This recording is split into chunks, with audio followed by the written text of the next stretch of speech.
Caskey has more than 23 years in positions of Chief Executive, Chief Operating Officer, and Sales Director in the financial services and technology industries. After the completion of his technical studies, he served an apprenticeship with Siemens South Africa, furthering his studies at Wits Business School as well as Rhodes Investec Business School. He has managed a number of businesses from humble beginnings to businesses with plus 100 million rand turnover.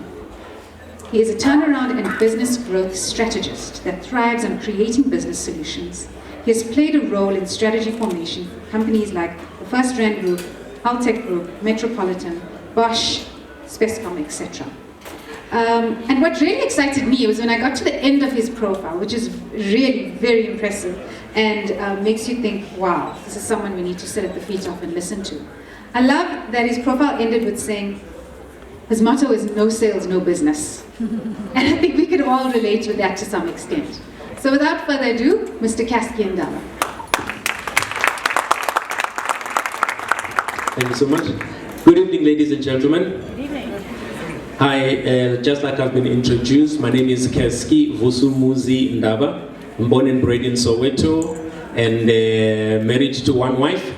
And I'm actually excited about the evening and something that I must say that I love the energy, I love everything else. And Bennett, thank you so much for inviting me to come through this evening. And the program director, you've been very awesome. Let's give her a round of applause.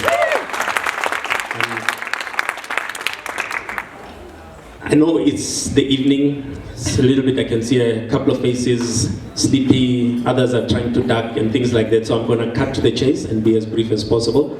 Together with me, I'm actually with my son, Luyanda, whom I'm actually coaching in running the business and all that, and he's sitting at the back there. And come rise, my boy. Oh, there we go. That is Luyanda Ndaba. And I'm also with my friend and I call her my sister also, Chipo Mushwana from Alpha Code.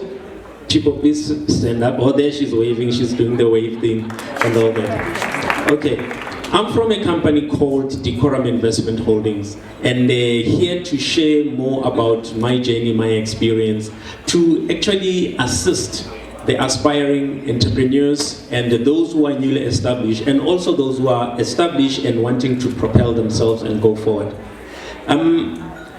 As Caskey Ndaba, I am also a member of Alpha Code.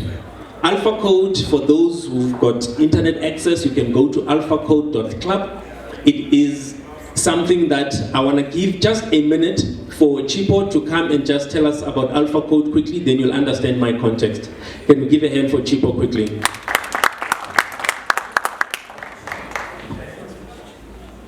I didn't expect that, but thank you very much.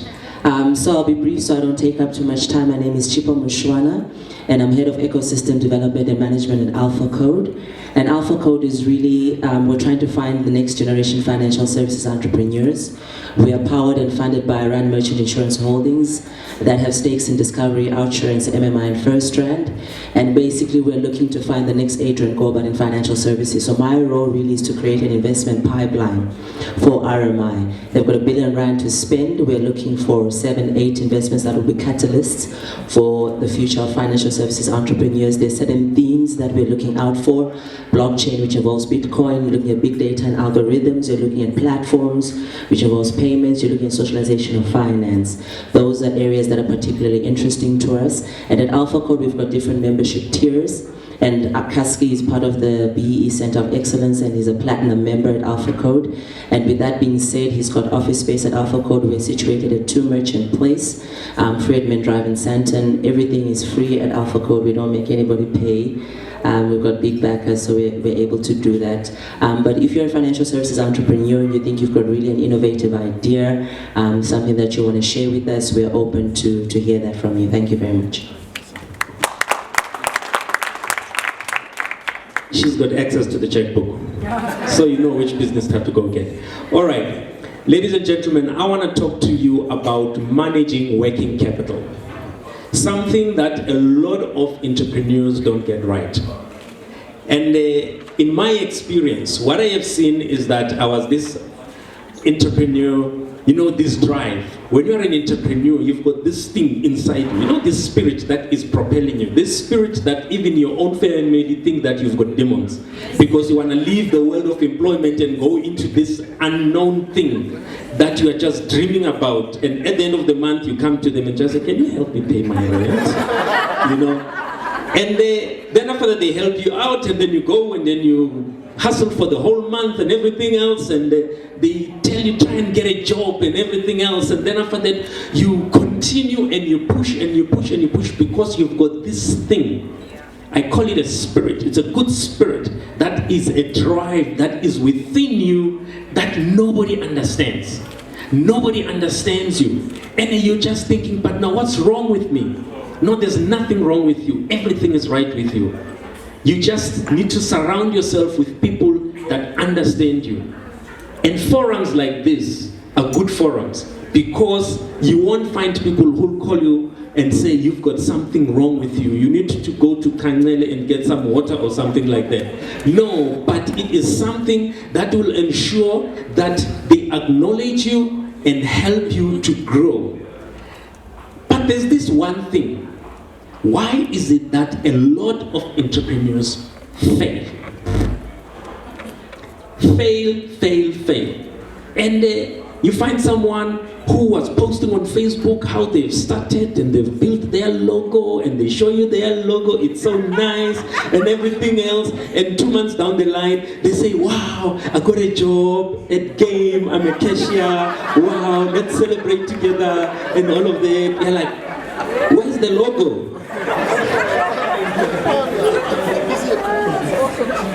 Ladies and gentlemen, it goes beyond the logo. It goes beyond the logo. The biggest problem that I've experienced is that there is poor planning. First thing is planning. Someone said, if you fail to plan, you are planning to? There you go, you're good students. And when you don't plan, you are effectively putting yourself in a position whereby you don't even know. You're in a bus, you don't know where the bus is going, and yet you are in it. You don't even know which stop to get off. And how will you know that you have arrived? Because you didn't plan your trip. You didn't plan. Some people, because of this thing that is driving them, we get into business prematurely. When you are working, you know, God has got a way of getting us to be connected into things. You are not doing the current job that you're doing because there's something wrong with you. Everything ends up adding up somewhere, somehow. I always tell people, work to learn, not to earn. Work to learn, not to earn. When I hear someone saying, this boss of mine is abusing me, they are making me, I've been employed to do capturing, now they are telling me that I must do stock inventory calculations and all those things, and all of a sudden the business is going through a rough time, they are telling us to sell. Oh no, I'm not a salesperson, I'm an entrepreneur. No. If you cannot sell, you don't have a business. You may have the best idea, you may have the best product, you may have the best service, but if you can't take it to market, it will die unborn.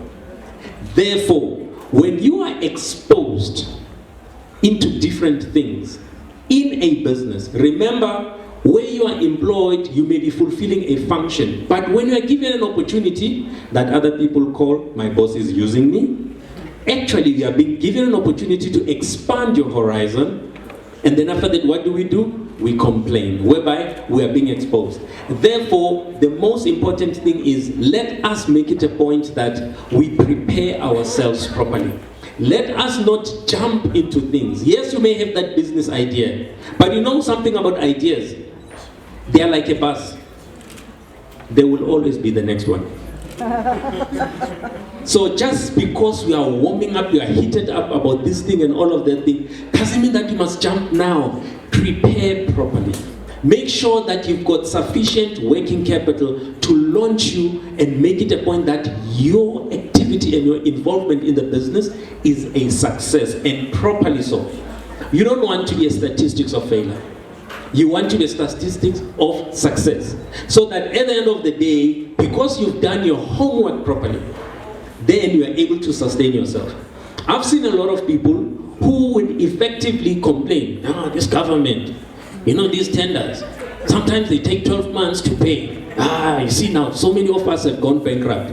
Of course you'll go bankrupt, because if you understand the invoice payment cycle, that it is as long as 12 months, plan for it. Plan for it. Plan your cash flow. Don't moan and now you're going to toy there by the gate. You think you'll get the next tender. You won't. Plan for it and manage things accordingly. Therefore, managing your working capital is extremely important. I'm not checking my WhatsApps and stuff. I'm just checking my notes to make sure that I don't just over talk about some stuff. So you must make it a point that whenever you think of getting into something, don't be the next auntie that is selling potatoes just because you can get them from Tanin cheaper. No. If you can get them from Tanin cheaper, have an angle that will make it a point that it differentiates your offering. You may be selling them as mashed potatoes mixed with beetroot. I don't know what is that called. But it is a special offering that is unique. Because you have assessed whatever you are offering mustn't be an offering because you find it cheaper on Escort or something like that. No. Solve a problem. If your business doesn't solve a problem, it means that you don't have enough people that are aching for your service. When you look at what Rahil actually presented, Rahil, I like that. What she did, she stood up and spoke about a pain.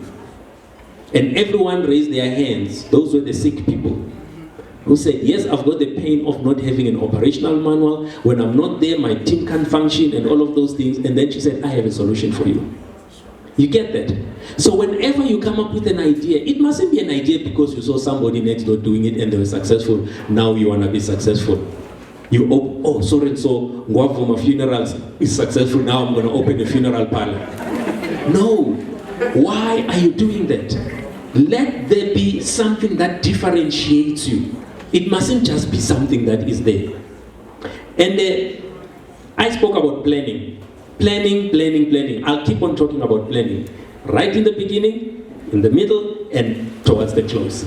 Plan. Don't avoid that. And right now, for those who are interested, you can go to my page on Facebook. It's Young and in Business with Caskey Ndaba. And go there. And what I will also do is to give you a template. It's a very thick template. We did it in conjunction with Salam. It's about 238 pages. That takes you through a business planning process. Young and in Business with Caskey Ndaba. Young and in Business with Caskey Ndaba. What is actually contained there? It will take you probably about a month or so to go through it. By the time you're done, you will be knowing exactly whether to go into business or not to go into business. You will be knowing exactly what business are you going into, why, how, when, how much do I need? Some people have started businesses. They don't even have a cash flow plan. They don't even have a pipeline of business to get into. They don't even know how to take it to market and all of that. And yet, they told themselves, I'm going into business, I'm an entrepreneur. Let us be wise entrepreneurs. Let us be entrepreneurs that know that at the end of the day, we can be able to attract funders. And funders must be willing to listen to us. As part of planning, one of the important things is to master your 30 seconds pitch. The Dragons then, they call it the elevator pitch. For those who've read the book I'm in. 30 seconds pitch, an elevator pitch. A pitch that will enable you to download your business in short. Don't tell us, you see, this market really loves this and whatever.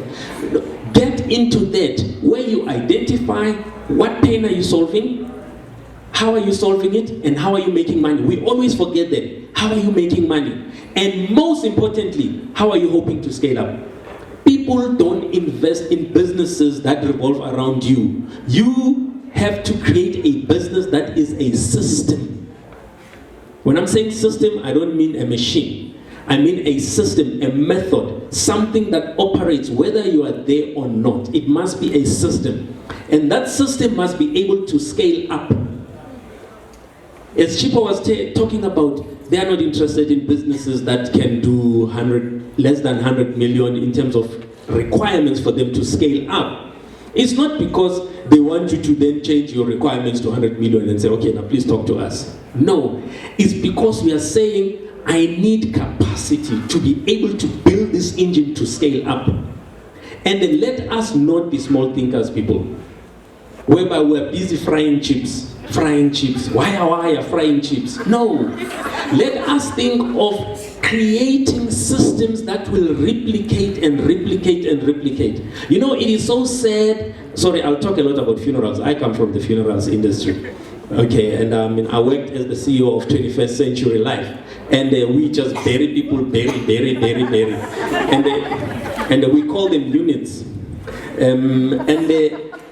It's a very interesting industry. That it's an industry that never goes into recession.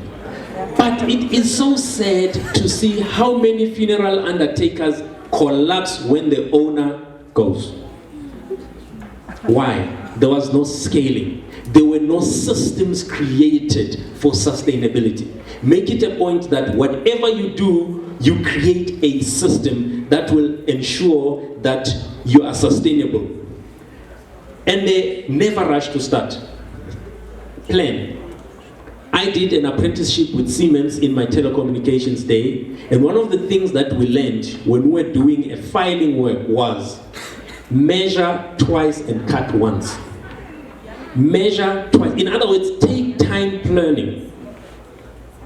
80% of the work that you do as an entrepreneur is planning. It's thinking.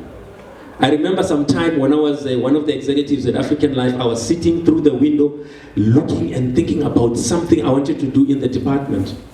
My boss walked in and I jumped and I held the pen and acted as if I'm working. He says, "What are you doing?" I said, "I'm working." He says, "No, but I saw you were staring through the window." I felt so bad. But then, you know what he said? He said, "Caskey, I implore you to think.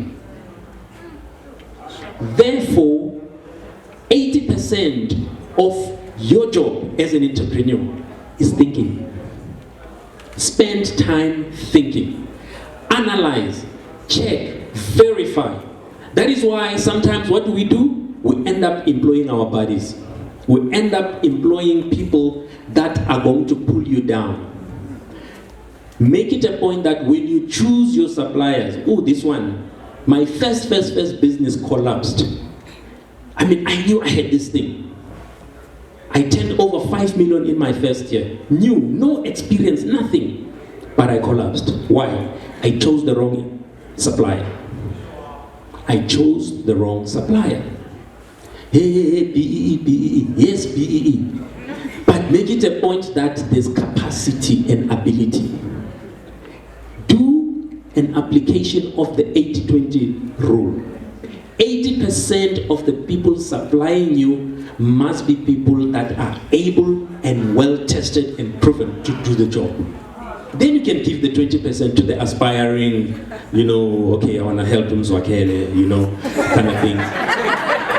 And I remember, when I said people who know, I didn't say color. I didn't say give it to white. I said people who know.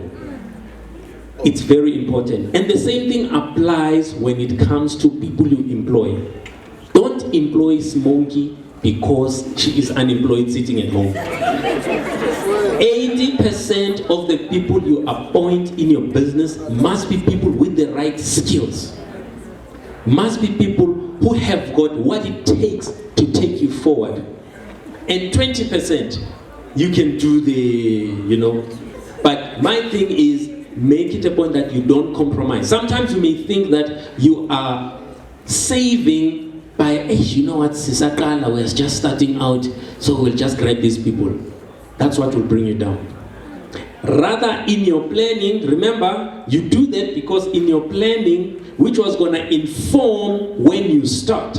If you don't have an understanding of what skills do I want, the right skills, how much do they cost? You can imagine wanting to open an insurance company and you need actuaries. Then you say, I'm going to get students.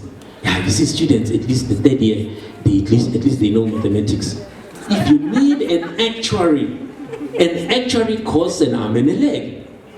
If in your planning, when you're doing your financials, you have got an understanding and clarity of how much that is, that will then define when is your business ready to launch. Because if you don't have those kind of monies, you'll bring people on board, frustrate them because you can't pay them, and at the end of the day, you sit with a reputation issue that this employer doesn't pay, hey, blacks don't pay, siyabazi vele. Importantly, understand your business cash cycle. I spoke about the tender thing. There is this thing whereby you have got to know that when I have made such an invoice, how long will it take to be paid? Okay, let's say this customer is a bad customer. After all the lawyers and everything and chasing them and whatever, how long will it take for them to finally pay?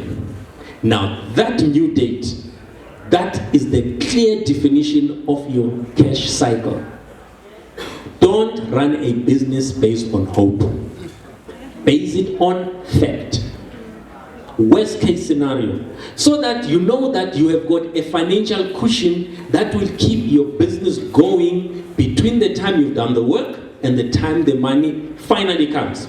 If it will come after 12 months, then plan for that.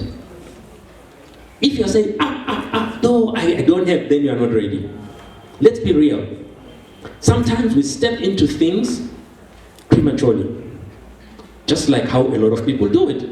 Some people, hey, so-and-so is getting married, so-and-so is getting married, all my friends are getting married, I also want to get married. You just grow up any Caskey that rocks around.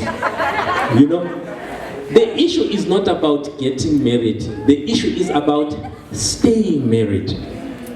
So don't run into it because it's fashion. Run into it because you are ready. Not by vavavoom that you are feeling on the inside, but because you have planned, you have done your analysis, you understand your market, you understand the pain you're going to be fixing, that will ensure that you are sustainable. I've been in insurance all my life. But when I launched Decorum, I told myself, I need something. I don't want to be just an insurance broker. Because I'm in the process of building an insurance business. I had to find something that is niche, that is going to identify who Caskey and Decorum are. And that is why we then said, the Stokvel market. The Stokvel market. And that is where we play.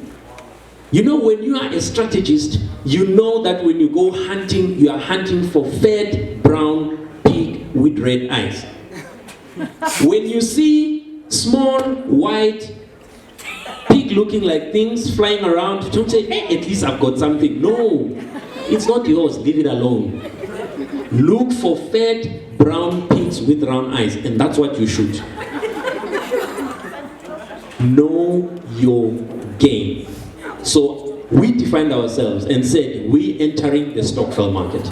Therefore, we provide various products into the Stokvel market, and we are doing very well because we've made it our responsibility to understand that market, to know how it works, to know what are the pains that are in there, and we're fixing them and we're fixing them. You know what? We're taking business even from Old Mutual, from Metropolitan. It's not about size. So size does not count. That is it. In business strategy, we talk about when you look at your competition, don't look at their size. Don't outmuscle your competition. You must outthink them. You must outthink them. I think of an example of Raymond Ackerman. He was the MD of Checkers some years ago. He got fired for whatever reason. He went out, he battled to find a job. He was in Cape Town, and he stayed almost 2 years, jobless. Everywhere he went, the reputation of having been fired followed him. He went to the Jewish community because there was a local supermarket that was up for sale for 200,000. He raised money, 20,000 here, 10,000, 15,000. He raised the 200,000, and he launched something which today we know that it is called Pick and Pay. which there's also the Ackermans, or the ladies, they call it AC Cammons. And at the time when that happened, who had the most muscle? Checkers. But he had to outthink them to be a success. So don't be shy and say, but I'm a small player, I'm a what. No. Discovery some years ago was a small player. The Invested Boys were some time ago operating from a garage. But today, wow. And it's not like 100 years. I mean, on Mutual, I see they're celebrating over 100 years of what and all that. Investec is not that. So what I'm saying is that outthink your competition. Don't outmuscle them. It's not about getting into a prize war. I'll go in under them and all that. No. What is it that you are offering that is so revolutionary, that is going to differentiate? In all the businesses that I've run, I have never asked for money.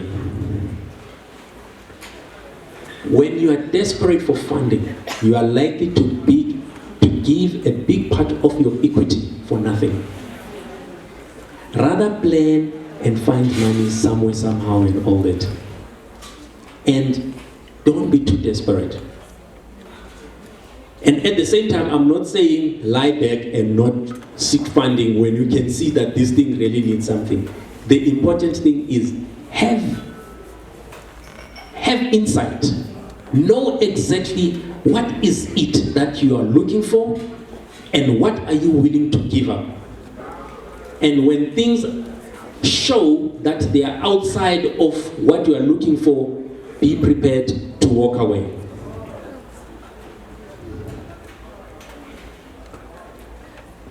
I want to close with this. I can see she's walking towards the bell.